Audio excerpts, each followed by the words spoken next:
Bueno, buenos días a todos. Me informan que somos más de 200 personas, lo cual pues demuestra el interés que tiene este tipo de talleres. Lo primero que tengo que decir es que la sesión va a ser grabada. Eh, lo digo por aquella información que es necesario decir.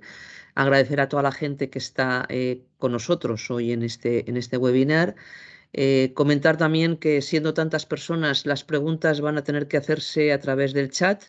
Elegiremos algunas a las que daremos respuestas. Aquellas que no podamos dar respuesta lo haremos por escrito y que en todo caso no es necesario que nadie grabe esto porque nosotros vamos a poner la presentación y lo vamos a enviar todo a todas las personas que se han apuntado al webinar.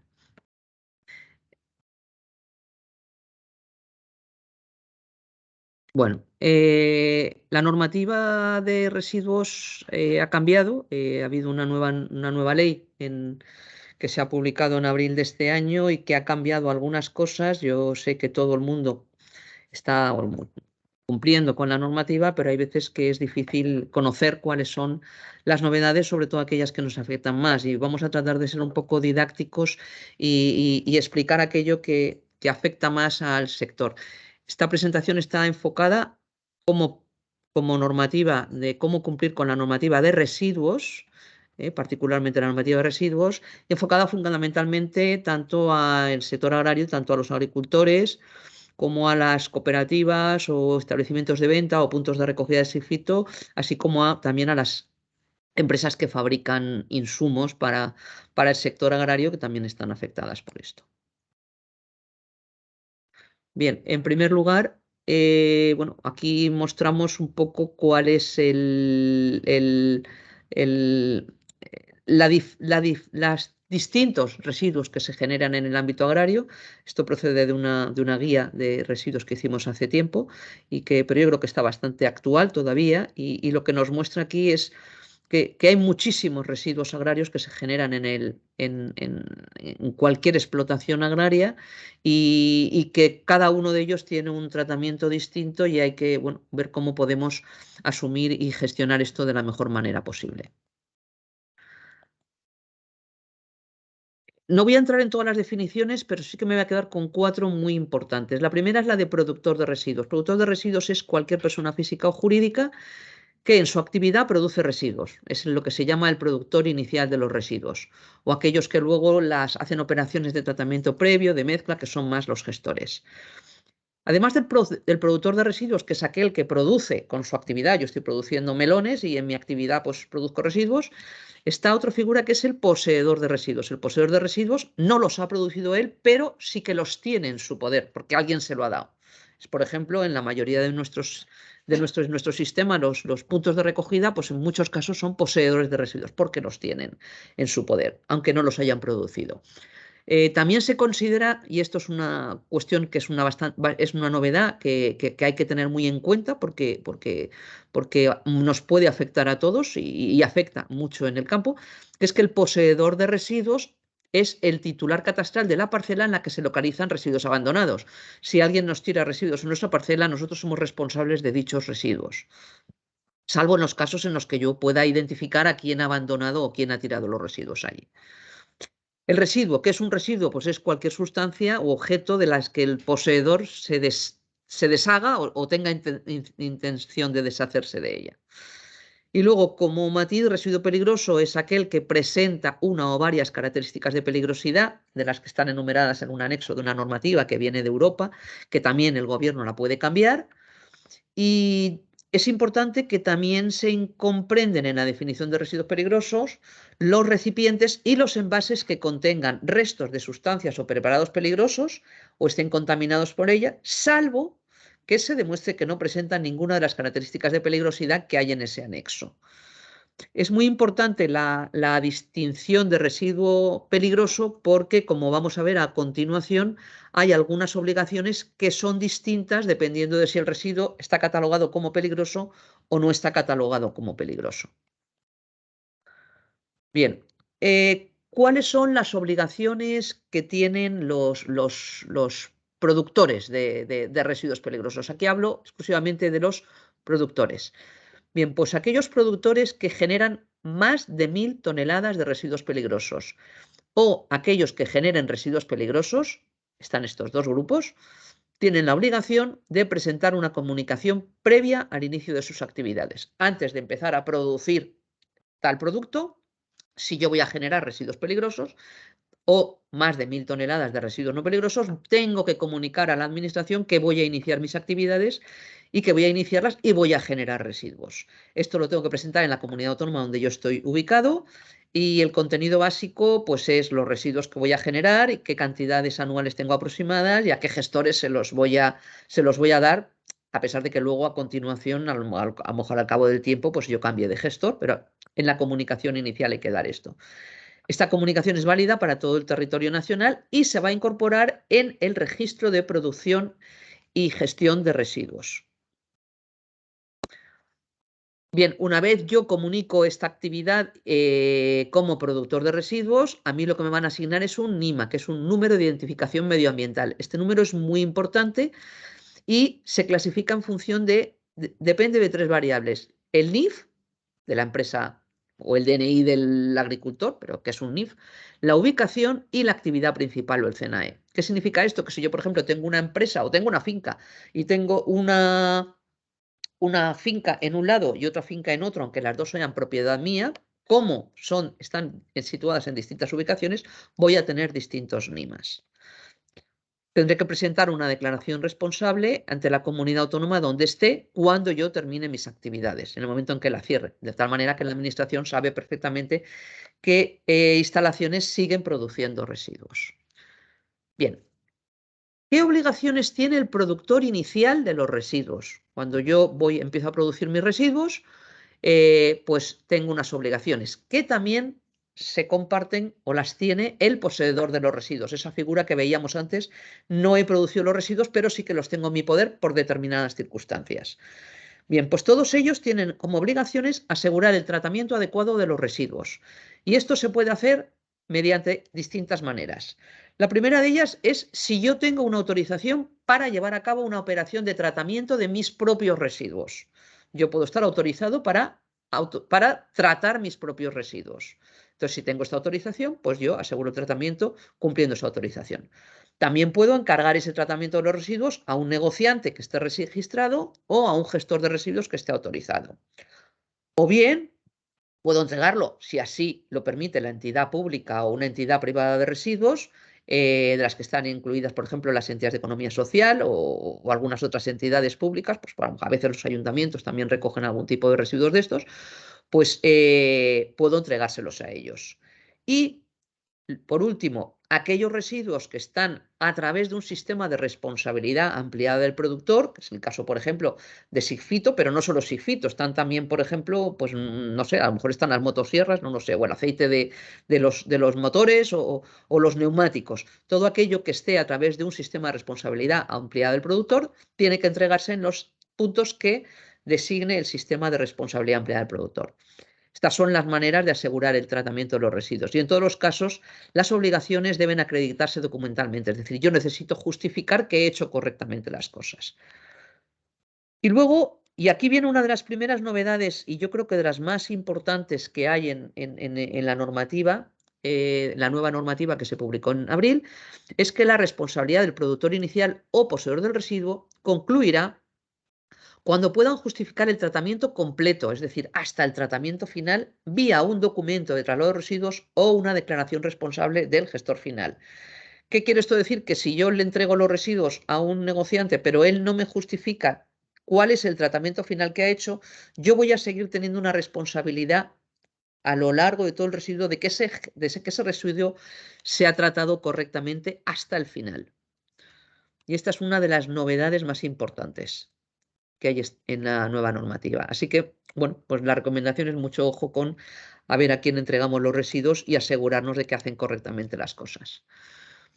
¿Qué más obligaciones tenemos como productor inicial o como poseedor de residuos? Pues hay que identificar los residuos antes de entregarlos a un gestor, a un negociante, a quien tenga que entregárselo, y en caso de que sean peligrosos, pues determinar cuáles son las características de peligrosidad, es decir, si es corrosivo, si es explosivo, si es dañino para el medio ambiente, todas las características. Hay que suministrar a las empresas de gestión de residuos la información para que puedan tratar correctamente los residuos. Esa información se la tengo que dar yo cuando produzco el residuo. Si yo, por ejemplo, produzco un residuo y no lo sé porque es un producto que lo he vendido, no he comprado de alguien, pues tengo que preguntar, tengo que ir aguas arriba, pero sobre todo informar de cómo se tiene que tratar este residuo al gestor. Tengo que informar a la administración ambiental en el caso de que tenga, pues que me roben los residuos o que se me pierdan o que se escapen o cualquier cosa de estas. Es decir, si a mí me dicen es que me han robado los residuos por la noche, pues haz una denuncia porque si no te la juegas. Hay que separar los residuos por tipo de materiales, si las normas de los flujos lo establecen. Por ejemplo, hay una norma que te dice que los tienes que separar los metales de los otros, pues tienes que hacerlo. Y luego, los productores de residuos peligrosos están obligados a suscribir un seguro que cubra las responsabilidades que puedan dar lugar sus actividades. Esta obligación se aplica a todos los productores de residuos peligrosos. Decía antes que es muy importante la distinción entre peligrosos y no peligrosos. Aplica a todos los productores de residuos peligrosos, salvo aquellos que generan menos de 10 toneladas al año. Los pequeños productores, entre comillas, pues no están exentos de esta obligación de suscribir un seguro. ¿Qué más cosas tiene que hacer tanto el productor como el poseedor? Pues tiene que disponer de una zona habilitada para reunirlas, que reúna todas las condiciones de higiene y seguridad. Para el almacenamiento de los peligrosos tiene que estar con suelo, con techo, con sistemas de retención, para recoger los vertidos o los posibles derrames, lo que nosotros llamamos suelo, techo y protección para que nadie entre a coger esos residuos. El tiempo de almacenamiento. El tiempo de almacenamiento también varía según si los residuos son peligrosos. Es el tiempo que empieza a computar desde el momento en que se inicia el depósito de residuos, es decir, desde el primer residuo que yo genero de una tipología y empiezo a almacenarlo, en ese momento se inicia el cómputo y para los residuos no peligrosos, en la duración, el tiempo que yo los puedo tener almacenados son 2 años si van destinados a valorización y 1 año cuando se destine a eliminación. La valorización es el reciclado o la valorización energética. En el caso de los residuos peligrosos, la duración máxima en todos los casos es de 6 meses, aunque puede haber supuestos excepcionales en los cuales pues, yo puedo solicitar a la comunidad autónoma, por ejemplo, que yo he generado 2 botes y por eso no voy a mover los residuos, y a lo mejor puedo solicitar a la autoridad que me autorice a ampliar ese plazo. Como máximo, otros 6 meses. ¿Qué más obligaciones tenemos como productor, que tenemos que cumplir como productor inicial o como poseedor de los residuos? Pues no puedo mezclar los peligrosos con los no peligrosos. No puedo mezclar los residuos no peligrosos si eso va a dificultar la valorización. Es decir, si yo, por ejemplo, mezclo un papel impregnado con algo, con otra cosa, y eso dificulta el que luego lo pueda reciclar, pues eso no lo puedo hacer. ¿Vale? No puedo mezclar los no peligrosos si dificulta la valorización y no puedo mezclar ni diluir los peligrosos con otras categorías de peligrosos ni con otras sustancias o materiales. Los peligrosos no los puedo mezclar con nada. Y luego es muy importante la obligación del envasado de los residuos peligrosos. Los residuos peligrosos tienen que envasarse conforme a un artículo de un reglamento europeo que nos marca cuáles son las obligaciones y el envasado tiene que realizarse de modo que se evite la pérdida del contenido, es decir, que no se me escape el residuo por ningún sitio, que los materiales con los que estén fabricados los envases y los cierres de estos residuos no pueden sufrir daños ni por el producto contenido, ni tampoco reaccionar con los residuos contenidos. Y habrán de ser fuertes y sólidos en todas sus partes con el fin de impedir pues, que haya holguras y poder responder de manera segura a las exigencias de la manipulación de estos residuos envasados peligrosos. No hay que olvidar que cuando yo tengo mis residuos envasados peligrosos, luego viene un gestor y se los va a llevar. Entonces, bueno, pues tienen que estar acondicionados en unos contenedores que cumplan con todas estas condiciones de envasado. Además de las condiciones de envasado, hay otras condiciones que se refieren al etiquetado. En el caso de los residuos peligrosos, los residuos tienen que estar, este contenedor que decíamos, donde están los residuos peligrosos metidos, tiene que estar etiquetado de forma clara y visible, legible e indeleble, y al menos en la lengua oficial, lengua española oficial del Estado. Y además la etiqueta, y esto es muy, muy, muy importante, tengo que ponerla en el contenedor donde voy a meter mis residuos desde el inicio del almacenamiento. Nosotros, por ejemplo, que facilitamos a nuestros puntos de recogida unas bolsas, pues las bolsas vienen sin la etiqueta, pero el momento en que abren una bolsa y meten el primer bote, en ese momento es cuando ya tienen que estar etiquetadas. Hay que ponerle la etiqueta de que se ha iniciado ese almacenamiento. ¿Cómo es esa etiqueta? Pues la etiqueta tiene unos modelos. Aquí hemos puesto la etiqueta que nosotros facilitamos a los puntos de recogida nuestros. Y es un ejemplo, ¿no? Pero puede ser cualquier otro ejemplo. En esta etiqueta tiene que figurar tanto el código como la descripción del residuo. El código LER, no vamos a entrar en esto, pero la codificación LER es una codificación europea en la cual es una serie de tablas y yo voy clasificando y catalogando el residuo conforme a unas indicaciones y al final llego a que mi residuo se llama de tal manera, tiene un nombre y tiene un código. En nuestro caso, pues envases vacíos contaminados y el código es el 150110. El código, hay que poner cuál es el código de peligro y los datos del productor o del poseedor. ¿Vale? Insisto, productor o poseedor. A veces la etiqueta la pone el poseedor porque el productor no lo ha puesto. Vemos que hay alguna excepción. Y hay que poner la fecha de envase. Perdón. Anterior. Hay que poner la fecha de envasado y el número UN y las codificaciones estas.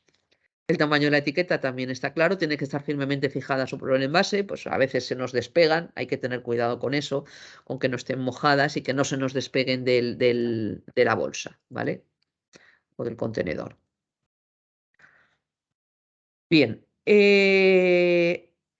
alguna otra obligación que tenemos que cumplir es el archivo cronológico. El archivo cronológico es una obligación también de productor inicial o poseedor de residuos. Luego veremos que hay unas distinciones, no siempre aplican todas a todos, pero bueno, el archivo cronológico es un archivo que tienen que llevar los productores iniciales o poseedores de residuos, en el cual se recogen por orden cronológico, desde el momento que estamos llevando, tanto la naturaleza como la cantidad y el origen del residuo generado, pues envases de tal, producto caducado de no sé qué, baterías de no sé cuántos, o sea, toda la naturaleza de los distintos productos, en qué momento yo los voy a ir entregando a los gestores, poniendo la frecuencia de recogida, el medio de transporte, a través de qué gestor yo se lo he dado, qué tratamiento está previsto para el residuo.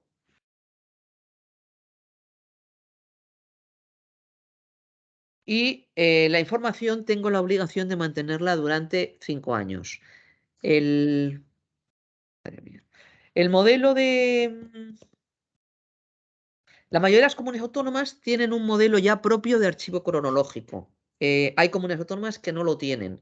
Nosotros desde SIGFITO hemos hecho un modelo adaptado que cumple con los requisitos de las comunidades autónomas y que es el que damos a los puntos de recogida. Pero básicamente el archivo cronológico, quitando que algunas comunidades autónomas tengan un modelo, se puede llevar con tal de que tenga estos condicionantes. Estas características y estos datos que hemos dicho. ¿Cuáles son siguiendo también con más obligaciones del productor de los residuos? La información. Hay algunos gestores, algunos de los productores iniciales de los residuos, esto ya no afecta a los poseedores, solamente a los productores y no a todos, solo a aquellos que son productores registrados, que son los que veíamos inicialmente, los que son peligrosos y los de más de 1000 toneladas. Todos estos tienen que enviar una memoria resumen de la información contenida en este archivo cronológico. Los demás, aunque tengan que llevar el archivo cronológico, no tienen que presentar esta memoria resumen. Pero estos sí que tienen que presentar un resumen de este archivo cronológico en su comunidad autónoma. Y para cada una de las instalaciones que tienen, para cada uno de aquellos NIMAS que veíamos. Plan de minimización. El plan de minimización va a ser obligatorio y a partir del 1 de julio todos los productores de residuos peligrosos están obligados a tener un plan de minimización que incluya cuáles son las prácticas que van a adoptar para reducir la cantidad de residuos peligrosos generados y su peligrosidad. Es decir, reducir los residuos peligrosos y reducir también su peligrosidad. tienen que informar de los resultados de este plan de minimización. El plan de minimización lo tengo que tener. Tengo que tenerlo en mis instalaciones, hacerlo y tenerlo. Pero además de eso, cada 4 años tengo que informar a la comunidad autónoma de cuál ha sido el resultado de mi plan de minimización. Y luego quedan exentos de este plan de minimización lo que se ha venido llamando en el pasado, ahora ya no sé si se llama así, pero son los productores de residuos que generen menos de 10 toneladas al año. ¿Vale?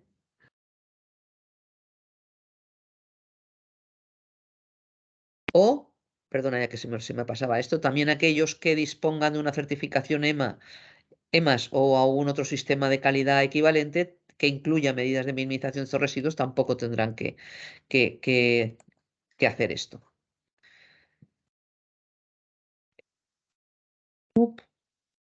Bien, indudablemente, como todas las leyes, pues esta también tiene, como no podía ser de otra manera, su régimen sancionador. Y el régimen sancionador es muy importante que veamos que las cuantías económicas son importantes. Sobre todo son importantes las cuantías económicas, tanto las máximas como las mínimas. ¿Qué significa esto? Que si yo cometo una infracción, pongamos grave, para residuos peligrosos, como vemos aquí, pues la infracción mínima que me van a poner, a pesar de que yo al final justifique que tal y que cual, pero la administración, que luego al final es la que barema cuál es el grado de sanción que te pone, pero es que no va a poder bajar de los 20.000 euros, porque es el mínimo que hay en las infracciones graves para residuos peligrosos. Es decir, que tenemos que tener muchísimo cuidado con todas estas cosas y cumplirlas. ¿Vale? Porque los niveles son elevados, sobre todo para los residuos peligrosos. ¿Cuáles son las sanciones pues, que están penalizadas o que están contempladas en este régimen sancionador? Pues hay muchísimas, pero por resaltar, por ejemplo, el hacer una actividad que produzca residuos. Muchas actividades producen residuos, prácticamente yo creo que eh, cuando hablo de actividad que produce residuos me estoy refiriendo a actividades profesionales. Eh, Sin la preceptiva comunicación o la preceptiva autorización, o cuando ésta está caducada o suspendida, o el incumplimiento de las obligaciones que me ponen si yo tengo una actividad de gestión de residuos y no cumplo con lo que me han puesto en la autorización. Todas estas cosas pues, son sancionables. El abandono, incluido el de la basura dispersa, lo que se llama littering, el vertido y la gestión incontrolada de residuos peligrosos. Si abandono mis residuos peligrosos y se los tiro a la finca de al lado y me pillan, pues me van a poner una sanción de las gordas. Se incluye en este supuesto la quema de residuos agrarios y silvícolas, que ahora mismo se está hablando mucho de todo eso, salvo que se encuentre con una autorización individualizada, ¿vale? Como se está diciendo. El incumplimiento de las obligaciones del productor inicial, todas estas obligaciones que hemos visto ahora, como productor inicial o como poseedor de residuos peligrosos, es también sancionable. La mezcla, mezclar distintas categorías de residuos peligrosos entre sí o estos con los que no se tengan. Por ejemplo, mezclar los envases vacíos con los productos caducados. Pues es una mezcla de residuos que está penalizada.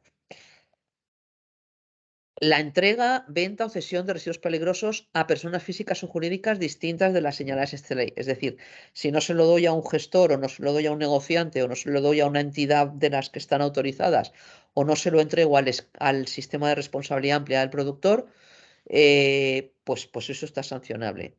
Un matiz aquí, cuando hablo del sistema de responsabilidad amplia del productor, está contemplado tanto el sistema colectivo, que por ejemplo es SIGFITO, como el sistema individual, por ejemplo, en el caso de los SDDR, los sistemas estos de depósito, devolución y retorno de los contenedores de 1.000 litros que van y vienen, o los palets grandes, o todas estas cosas que van y vienen, todo eso que se llama el SDDR, eso está contemplado como sistema de responsabilidad. Bien, el envasado y el almacenamiento de residuos peligrosos sin cumplir con la normativa vigente. Ojo con las etiquetas, con los plazos de mantenimiento de los residuos, los plazos de entrega, con asegurarnos de que tenemos la documentación, etcétera. El trasladar residuos peligrosos dentro del interior del Estado sin haber hecho la notificación previa. Esto normalmente se suelen encargar o se encargan los gestores, pero nosotros contratamos a un gestor para que lo haga, asegurarnos de que lo hace correctamente. La falta de etiquetado, el etiquetado incorrecto o parcial. Ojo, pues no se nos caigan las etiquetas de las bolsas, porque luego es muy difícil explicar que yo la tenía etiquetada pero se me cayó, etcétera, etcétera. La no elaboración de planes de minimización cuando estamos obligados a ello, o los planes empresariales de prevención. Esto es un tema de los envases. Bien, como todo esto es muy, muy, muy complejo y como habréis visto, pues en momentos dados hemos hablado de productores, de poseedores, de residuos peligrosos, de no peligrosos, de si son grandes, más de 10 toneladas al año, si son pequeños. Al final lo que hemos hecho para ser más didácticos y para que las cosas no sean más fáciles de resumir es un cuadro resumen, nunca mejor dicho, en el cual hemos puesto arriba los distintos tipos de productores y poseedores. Entonces tenemos en un primer lugar el productor de residuos peligrosos grande, por decirlo de alguna manera, que genera más de 10 toneladas al año, y el productor de residuos peligrosos que genera menos de 10 toneladas al año. Después tenemos a los poseedores de residuos peligrosos. En estos tres primeros están los peligrosos. Luego tendríamos más a la derecha los de residuos no peligrosos, donde tenemos los productores grandes, los de más de 1000 toneladas al año, y los productores pequeños, los de menos de 1000 toneladas al año. Los poseedores de residuos no peligrosos también estarían metidos con este último grupo, con el de los productores de residuos no peligrosos. Bien, ¿y cuáles son las obligaciones? Por hacer un resumen de lo que hemos visto hasta ahora. Hablábamos de que una de las grandes novedades de esta normativa es el tema de la responsabilidad hasta el tratamiento final. Esto obliga absolutamente a todos, sean grandes, pequeños, productores o poseedores. Todos están afectados por esta responsabilidad hasta el tratamiento final.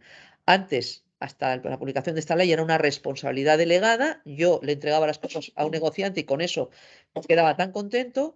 Ahora es una responsabilidad compartida hasta el tratamiento final. Por eso yo necesito asegurarme de que tengo ese documento de tratamiento final. La comunicación previa a las actividades, antes de iniciar actividades que vayan a producir residuos, pues veis que básicamente afecta a los peligrosos y a los de más de 1000, de los no peligrosos, y no afecta a los demás. El NIMA, pues lo tienen todos menos los productores de no peligrosos pequeños. Identificar el residuo y las características del residuo para decírselo al gestor y cumplir con los requisitos de almacenamiento. Esto lo tienen que cumplir absolutamente todos. Los requisitos de etiquetado y envasado, pues sobre todo los peligrosos, porque esto afecta a los residuos peligrosos. El archivo cronológico, que era ese cuadrito que tengo yo que llevar, pues también veis que afecta a los peligrosos y a los productores de no peligrosos grandes, aunque también aquí hay una novedad y es que el archivo cronológico lo tienen que llevar también los productores de no peligrosos si generan más de 10 toneladas de no peligrosos. La memoria anual, que veíamos que era como el resumen de ese archivo cronológico que yo tengo que presentar a la administración cada año. Pues veis que aquí hay unos que lo tienen que cumplir, otros no. El plan de minimización, pues este sobre todo, este afecta a los productores de residuos peligrosos grandes y solamente están exceptuados si tienen certificación EMAS u otra certificación. Y luego hay un tema que no sé si lo he comentado, pero bueno, que es el seguro y la garantía financiera. Es necesario establecer un seguro y tener una garantía financiera, y esto solamente afecta a los productores de residuos peligrosos que generan más de 10 toneladas al año, es decir, los grandes, los productores de residuos peligrosos grandes. Los demás no tienen que tener un seguro o garantía financiera. Y este sería un resumen de las obligaciones que tienen los productores. Ya digo que, bueno, pues en este sector, en el sector agrario, tenemos desde los pequeños productores, pequeños agricultores, a las grandes fábricas que a lo mejor pues también están obligadas por todo esto. Quiero decir que esto está incluido absolutamente todo tipo de productores que operan en el ámbito agrario. Yo sin más paso ya doy las gracias a las personas que están asistiendo y recordar que circularemos la presentación, contestaremos a las preguntas que ahora mismo no podamos contestar, aunque ahora vamos a abrir una rueda de respuestas y sin más, pues paso a ello.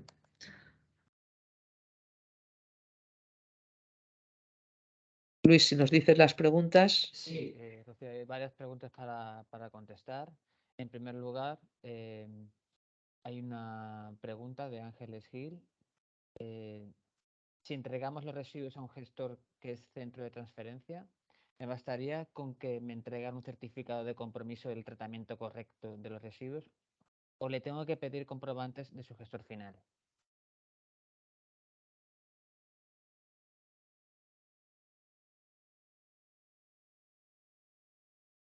Repito. Sí. Si le entregamos los residuos a un gestor que es centro de transferencia, me bastaría con que entregar un certificado de compromiso del tratamiento correcto de residuos o le tengo que pedir comprobantes de su gestor final.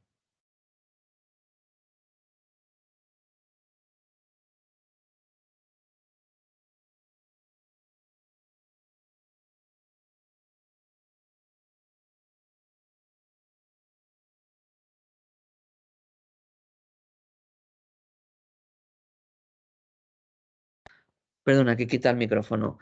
A ver, sí, yo necesito que el gestor final me justifique el tratamiento. Si yo no se lo he entregado al gestor final, se lo he entregado a otro anterior, le tengo que pedir a este que se lo pida al otro para que al final me llegue a mí el justificante del tratamiento final. Si no lo tengo, soy responsable de que ese residuo se haya gestionado correctamente. La siguiente pregunta que tenemos es, al ser punto de Sigfito, entiendo que nuestro gestor es Sigfito. Al ser punto de Sigfito, perdona.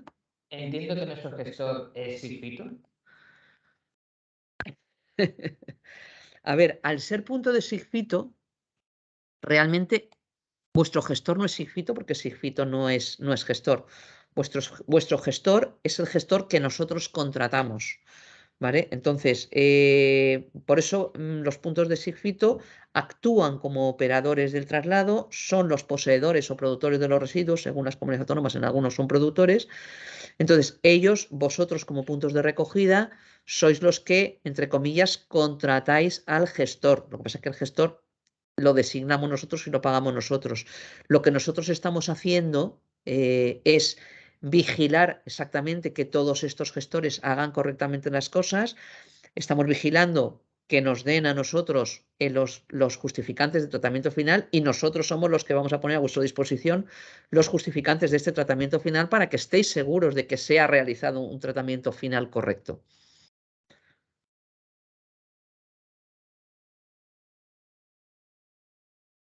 ¿Vale? Más preguntas. Para residuos de productos no peligrosos, ¿quién es el gestor? ¿Existe un gestor para tal situación? Para residuos de productos no peligrosos, ¿Quién es el gestor? ¿Existe un gestor para tal situación?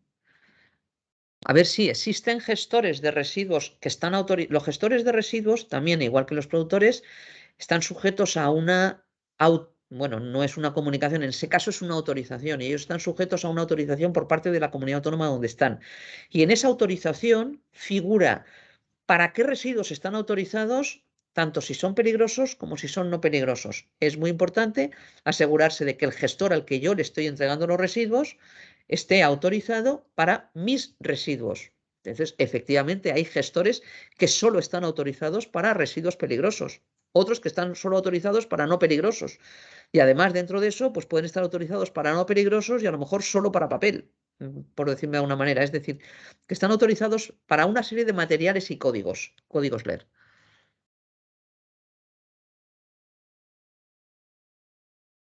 ¿Deben registrarse como pequeños productores en la comunidad autónoma todos los agricultores?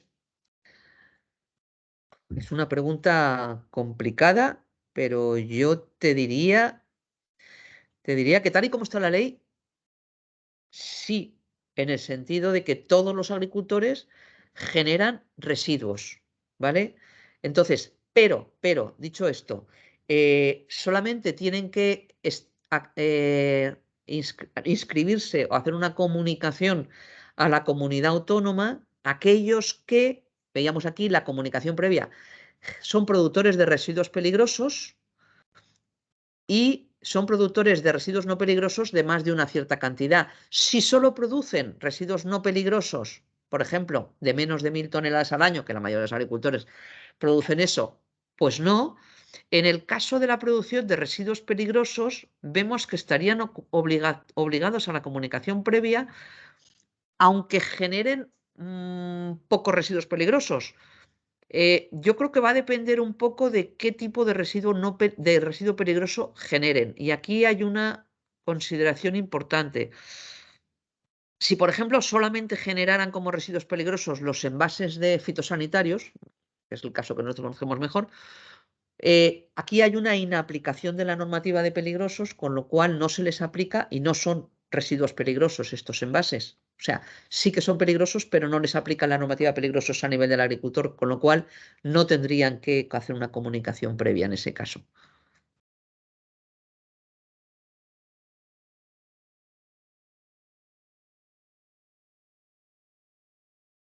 Seguimos. La memoria resumen y el plan de minimización nos lo puede elaborar el gestor. La memoria, resumen y el plan de minimización. A ver, el plan de minimización, no, clarísimamente el plan de minimización lo tengo que hacer yo porque es un plan que yo como productor de residuos peligrosos, de gran cantidad de residuos peligrosos, en mi instalación produzco mis residuos peligrosos y tengo que hacer un plan para reducir esos residuos y para reducir también su peligrosidad y el riesgo que pueden producir. Por tanto, ahí no me puede ayudar el gestor, lo tengo que hacer yo. El plan de minimización clarísimamente. La memoria anual es lo otro, ¿no? ¿Eh? No, la memoria anual realmente es un resumen de este archivo cronológico y solamente lo tienen que presentar los productores que están aquí considerados, es decir, los de peligrosos y los de no peligrosos de más de 1000. Y es el resumen de ese archivo cronológico que lo llevo yo, no lo lleva el gestor, ese archivo lo tengo que llevar yo. Y cada año tengo que hacer una memoria anual y presentarla a la comunidad autónoma. Entonces, no lo presenta el gestor en mi nombre, lo tengo que presentar yo. ¿Seguimos? En el caso de un insumo envasado, ¿quién sería el productor de residuo? Con entre paréntesis saco. ¿El agricultor o el envasador? A ver, yo creo que aquí hay una confusión de esta ley con otra normativa que es la normativa de envases. En el caso de un insumo, como se dice, envasado, el fabricante de ese insumo, que está envasado y metido en un saco, el fabricante de ese producto que está en el saco es el productor del producto y tiene una responsabilidad como productor del producto. Si está sujeto a responsabilidad ampliada del productor del producto, que actualmente en el caso del sector agro están obligados todos los fitosanitarios, pero en un año y pico, o en sí, finales de 2024, van a estar obligados todos los insumos. Entonces, todos los fabricantes de productos envasados van a estar obligados a esa responsabilidad del productor del producto. Y esa responsabilidad es: yo me ocupo de la gestión del envase cuando se convierta en un residuo. Entonces, el productor de ese producto envasado tiene esa responsabilidad, la de organizar la recogida, la gestión, el reciclado y una serie de cosas. Pagarla, informar a la administración, etcétera, etcétera. ¿Qué responsabilidad tiene aquel que ha consumido ese producto que había dentro del saco? El agricultor. Él tiene la responsabilidad de gestionarlo correctamente y lo puede hacer llamando a un gestor y entregárselo a un gestor, o bien entregándoselo al sistema de responsabilidad ampliada del productor.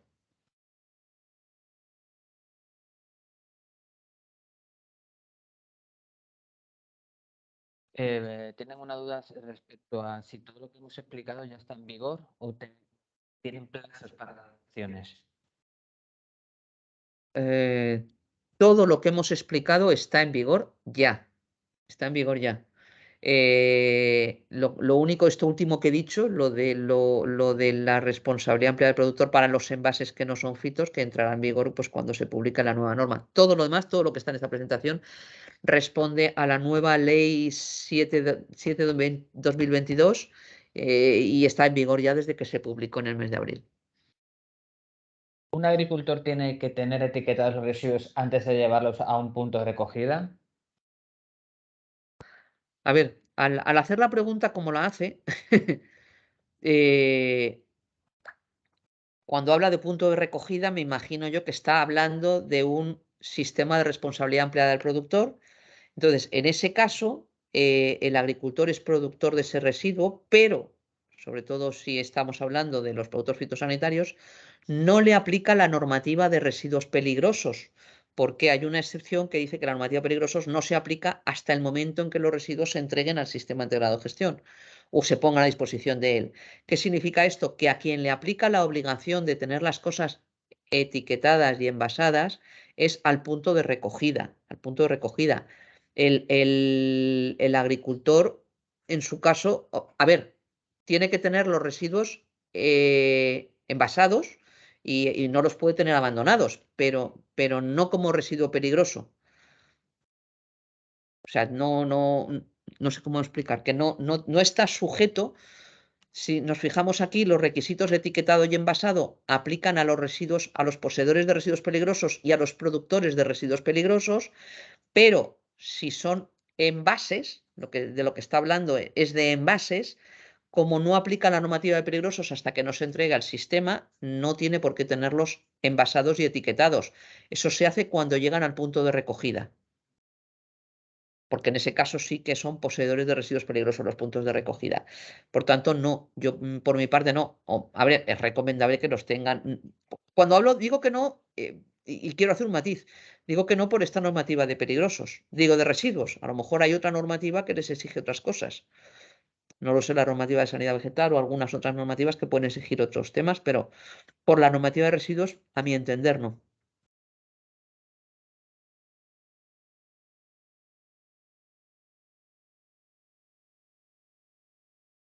Se ha hablado de obligaciones, pero no del impuesto que se comentó en la otra charla. Si yo pago ese fito para que me gestionen los envases, ¿tengo que pagar también ese impuesto? A ver, sí, no se ha hablado, perdón, no se ha hablado del impuesto porque realmente estábamos hablando de las obligaciones. Esta es una jornada presentada o diseñada principalmente para los productores de residuos. Productores de residuos, yo cuando hago insisto, cuando hago una actividad mía, una actividad industrial, como puede ser la agricultura, yo produzco mis residuos y como productor de residuos, pues esto es lo que me afecta. Este impuesto del que se habla, del que hablamos en la anterior jornada, está más relacionado con con la actividad de puesta en el mercado de envases, de envases y de otros productos plásticos que pueden generar que consumen materias vírgenes plásticas y se trata de evitarlas. Estamos pensando sobre todo en productos domésticos, pero también en todos los envases, tanto los domésticos como los comerciales y los industriales. Entonces, ¿qué es lo que está sujeto a ese impuesto?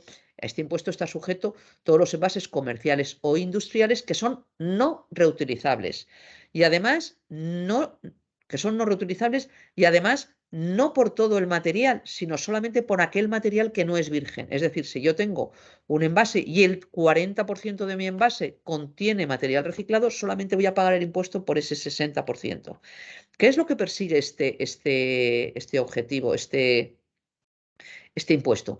Pues este impuesto persigue primero que se aumente el consumo que se reduzca la utilización de estos tipos de productos y de envases, es decir, que se pongan menos en el mercado, persigue que se utilice más el material reciclado en los propios envases y persigue también el captar fondos, como no podía ser de otra manera cuando hablamos de un impuesto, para pagar unos no son impuestos, pero son un dinero que hay que pagar a Europa por la cantidad de plástico que ponemos en el plástico virgen que ponemos en el mercado. Y entonces, bueno, pues en España se ha decidido que esto se haga a través de un impuesto. Y esto lo pagan, ¿quién? Lo pagan los fabricantes de los envases. Yo produzco envases que luego se los vendo a un señor que va a meter productos dentro. Pues yo como fabricante de envases soy el que pago el impuesto.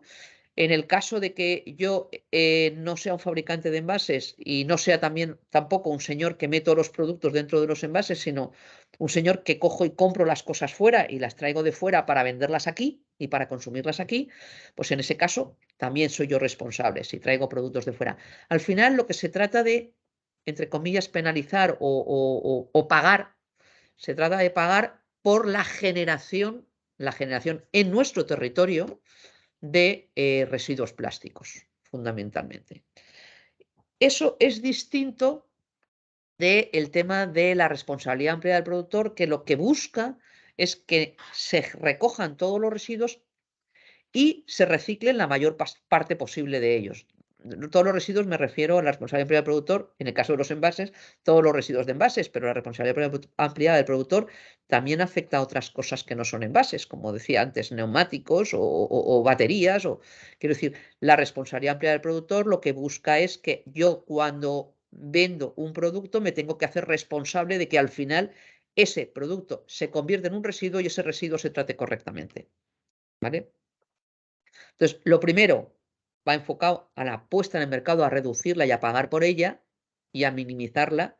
Lo segundo va orientado a encargarme del residuo cuando se ha generado.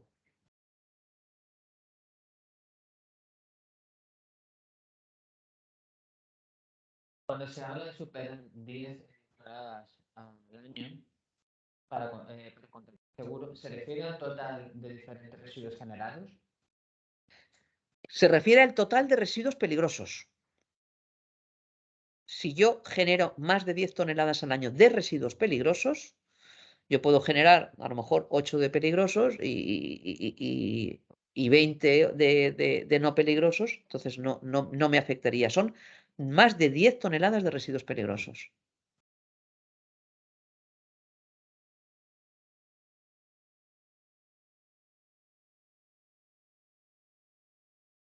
Si generamos como empresa productora una cantidad de envases grande, ¿los puntos de entrega se pueden negar a recogerlos dada la cantidad? ¿Y qué tiempo tiene Sigfito para recoger dichos envases en el punto de recogida? A ver, no, en principio los puntos de recogida no se pueden negar a recogerlos. Lo que ocurre es que los puntos de recogida tienen una capacidad y ellos normalmente la capacidad que nosotros les exigimos es que tengan 8 bolsas, 8 metros cúbicos. En el caso de que alguien vaya a generar muchos residuos, lo que hay que hacer es hablar con los puntos de recogida y decirles, oye, yo voy a generar muchos residuos, ¿cómo puedo organizarme contigo para entregártelos? Entonces nosotros buscamos en esos casos soluciones que pueden ir desde casos en los que vamos a recogerlo directamente a las propias fincas cuando generan mucho, pero ya digo, es con el objeto de que los puntos de recogida que están dimensionados para la recogida del bolseo no tengan que recoger tanto. O si en ese caso, en un caso determinado, no podemos llegar a la finca, no podemos ir a recoger a la finca porque por los motivos que sean, porque no cumple con los requisitos que nosotros les exigimos de cantidades, pues en ese caso a lo mejor se puede poner de acuerdo con el punto de recogida y decir, bueno, pues yo te lo llevo justo el día en el que el punto de recogida se ha puesto de acuerdo con Sigfito para ir a recoger y así de tal manera que el punto de recogida no tiene que tener una acumulación enorme de los residuos, pero no tenemos que olvidar que los puntos de recogida colaboran con el sistema por prestar un servicio a sus clientes y a los clientes y por prestar un servicio y a la agricultura y al medio ambiente, pero no tienen unas capacidades enormes y por tanto no tienen que recibir todo todos los días. Ellos pueden poner sus limitaciones. Otra cosa es que al final sí que tendrán que recogerlo, pero llegando a un acuerdo con ello. Y en cuanto a los plazos, nosotros los plazos que tenemos normalmente estipulados son 3 semanas máximo para ir a recoger desde que nos comunican. Si bien en los casos en los que generan unas grandes cantidades, pues a veces los reducimos, y además la media yo creo que ahora mismo debe estar entre los 12 y los 15 días según comunidades autónomas, pero básicamente está en eso, aunque el contrato nuestro contempla las 3 semanas.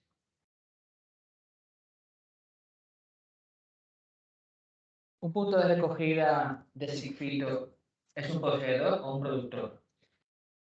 Esta pregunta es muy buena y me pone en una situación complicada. A ver, un punto de recogida a los efectos y según conforme dice la normativa, es un poseedor de los residuos. Ellos no producen estos residuos, ellos los poseen. Quien los ha producido es otro. Es una discusión que nosotros tenemos desde hace mucho tiempo con las comunidades autónomas. Inicialmente, prácticamente la mayoría de las comunidades autónomas optaron porque los puntos de recogida eran productores. Incluso hubo algunas comunidades autónomas que les obligaron a ser gestores de residuos. Es que yo me acuerdo del año 2002 en la zona de Murcia los puntos de recogida eran gestores. Pero yendo a lo de ahora, poco a poco estamos consiguiendo que las comunidades autónomas nos entiendan, nos comprendan y acepten nuestros recursos para que los puntos de recogida sean poseedores y no productores. No obstante, hay alguna comunidad autónoma donde todavía los puntos de recogida son productores porque así lo exige la comunidad autónoma. Tenemos varios recursos pendientes todavía de resolución y además de eso hay alguna comunidad autónoma donde pese a haber conseguido que incluso con recursos y llegando al Tribunal Superior, hemos conseguido que los puntos sean poseedores, pero claro, los puntos que eran antiguos, pues a veces siguen siendo productores y estamos en el camino de que vayan pasando a poseedores. Pero para mí la filosofía y según la normativa y según lo que vemos, los puntos de recogida para mí son poseedores y no productores.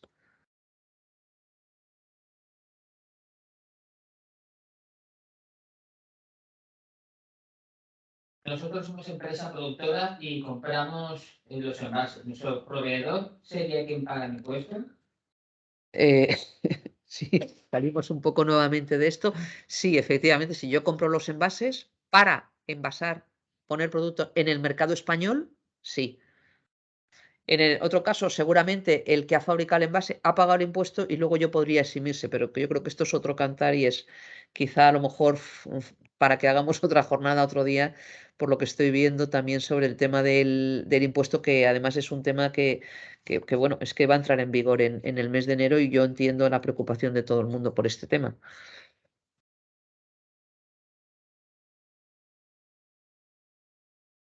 Somos una cooperativa que recogemos los envases de fitosanitarios de los agricultores. Somos puntos Sigfito. Hemos entendido que en el momento en el que el agricultor deja los envases en la cooperativa, pasan a ser residuos peligrosos. ¿Es así? Sí, depende de la comunidad autónoma. En algunas comunidades autónomas interpretan que es en el momento en que llega el agricultor y lo deja allí, y en otros casos es en el momento en que se nos entrega a nosotros. Pero con independencia de eso, prácticamente todas las comunidades autónomas interpretan que son poseedores o productores de residuos peligrosos, con lo cual efectivamente sí. La normativa de peligrosos se empieza a aplicar cuando llega el residuo al punto de recogida, a la cooperativa.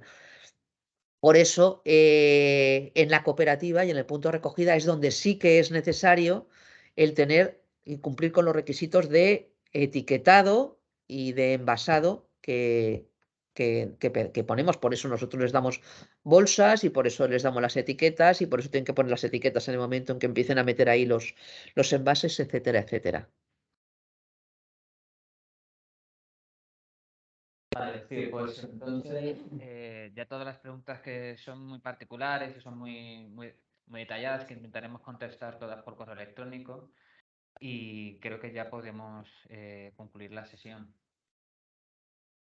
Vale, pues yo por mi parte nada más que agradecer a la gente el interés y decir que es nuestro interés también el que la gente conozca la ley y la cumpla y ponernos a disposición tanto yo personalmente como cualquier persona del equipo de Sifito para poder aclarar todas las dudas. Lo que no sepamos lo investigaremos y trataremos de dar respuesta a todo lo que podamos, y hacer este tipo de jornadas creo que es interesante.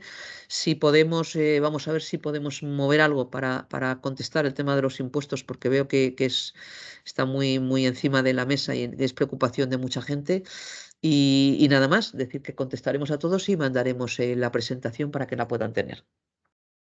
Muchas gracias.